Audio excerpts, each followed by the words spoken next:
Welcome back to the channel, everybody. I am Susano, and today we're going to be talking a little bit about the recent Aug Evoker changes. Now, I recently put out a video about Aug's current status on the PTR and what we can expect going into 11.2, and as Blizzard loves to do, we got a blue post only days later following that video. So Aug enjoyers, buckle in, we've got some good news, and Aug haters, get ready to leave those comments because you sure didn't hold back on the last video. But nevertheless, let's get into it. First and foremost, we got a 5% aura buff. We have received plenty of these, and anytime you get an aura buff, you're happy, so can't complain about that. The real buffs were to the Chrono tier set and to bombardments. The Chrono tier set got an adjustment where it now causes temporal bursts to increase the damage and healing of essence abilities by 30%. This is in addition to what it did before. Now, if you saw my last video, you know the problem with the tier set was that it prioritized Chrono Flame over Eruption in your cooldown window, at least when you had 2 or more targets. And you would only erupt when you had Essence Burst, so it was a back and forth where Eruption was fairly weaker and primarily used to reduce CDR on upheaval and extend Ebb and Might, and also just to spend your Essence Burst so you just didn't have those capped the whole time. Now, there's good and bad news. The bad news is that hasn't changed much. You still rotate on 2 or more targets, you spam Chrono Flame in your temporal burst window, and only erupt when you have Essence Burst. But the good news is, Eruption isn't as far behind as it was before, and it feels a little better to hit in your cooldown window because at least it is also buffed, and you're using it not just for extension, not just for CDR, but it does some good damage too. Now, the other change we got involves Scalecommander. Now, this was the big change. Although not the tier set, they changed how one of our hero talents is affected by our other talents and effects, bombardments. Now, how bombardments works is each mass eruption marks your target for 6 seconds. You and your party have a chance to trigger a bombardment that deals damage to the target and nearby enemies. If you're playing with a Scalecommander Evoker and in fights you see dragons flying over, those are the bombardments. Now, you get the most out of your bombardments by marking 2 separate targets. Mass Eruption stacks 2 times, so you typically cast your 2 Empower spells, and then you Eruption on one target, swap to another, and Eruption them. And then if you're playing Extended Battle, Essence abilities will extend both of those bombardments by 1 second. So it pairs really well with Imminent Destruction and Plot the Future, being able to Fire Breath, Breath of Eons, Upheaval, Eruption one target, Eruption a second target, and just start rapid firing eruptions. It keeps the debuff on your target for quite a while, and anytime you or your party members triggers it, it hits that target and hits the targets around it, so it's very good in AoE. Also, when it procs, it reduces the CD of Eons by 1 second for each target struck, up to 3 seconds. Which means you can drastically reduce your Breath of Eons cooldown by marking 2 targets. This is kind of why you are free to send Breath of Eons when you're playing Scalecommander, because you get it back so quickly. So bombardment is good, all right? It's a very good part of Scalecommander, especially in AoE. Now, back to the blue post.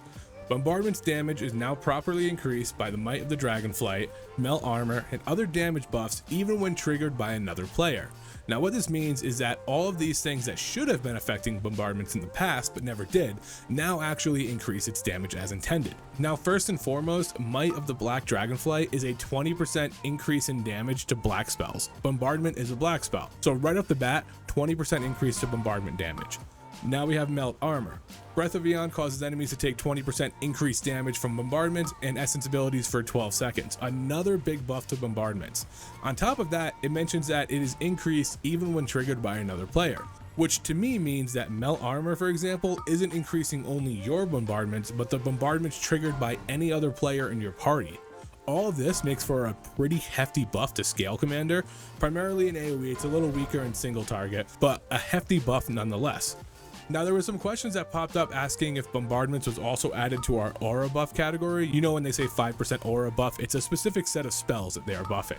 And I don't think it was ever confirmed, but I don't think it was, because if it was also included in that, it would mean on top of all those other buffs, it also got about a 45% buff, and I don't think it quite feels that strong, and I think that would be a little too much all at once, but I could be wrong on that. So that being said, what does that mean for Scalecommander versus Chrono?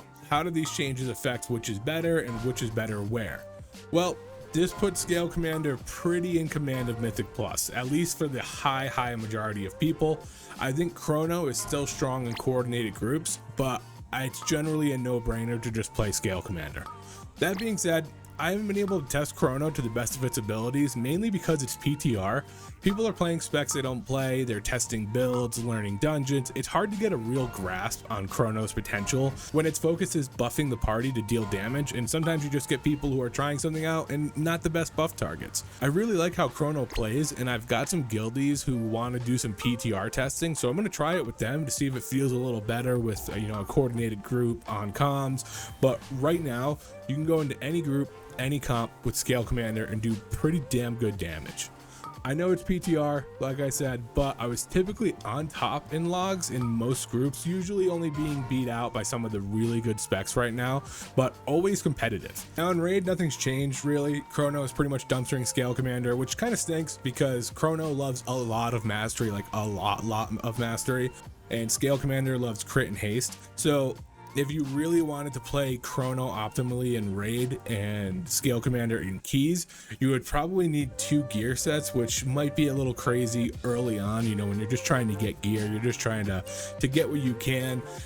Going into it being like, oh, I need 2 gear sets to play this class, that seems like a little bit much. I think that you're probably better just going in with Chrono or just going in with Scalecommander, just taking that dive in, taking the weaker section and just dealing with it. If you want to go Chrono and stack mastery really early on and try to just jump that up as much as possible, you are going to suffer a little bit in keys. And if you wanted to go full Scalecommander, you're obviously not going to do as much in Raid because you're going to be playing Scalecommander over Chrono. I think what my plan is going to be is to do some early prog as Scalecommander. That way I can get into keys pretty easily. I can do well in keys. I can build up my Scalecommander set. And then as I'm doing that, once I kind of get into a comfortable spot, I'm going to start leaning into some mastery stuff. And then that way, when we're doing kind of the later bosses of Raid, I can just switch over to Chrono, which will be better for the Raid and for me and everybody. And if I can get the mastery set around that time, that's what I think my goal is going to be. But I think I'm going to start off as Scalecommander just because it's kind of just effortless damage.